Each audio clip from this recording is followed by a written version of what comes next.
కాలు పైన ఒక కాలు కింద పెట్టుకొని కట్ చేసుకుంటారా నెయిల్స్? ఎవరు చెప్పిర్రు?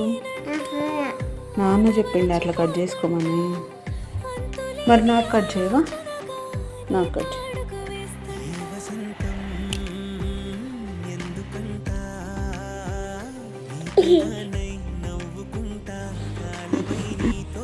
Thank you. Thank you. Service చేసినందుకు నీకు పైసలు కావాలా?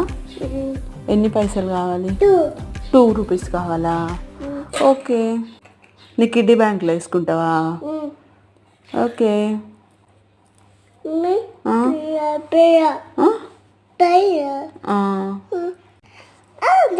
అవునన్నా. ఏమైంది అయితే?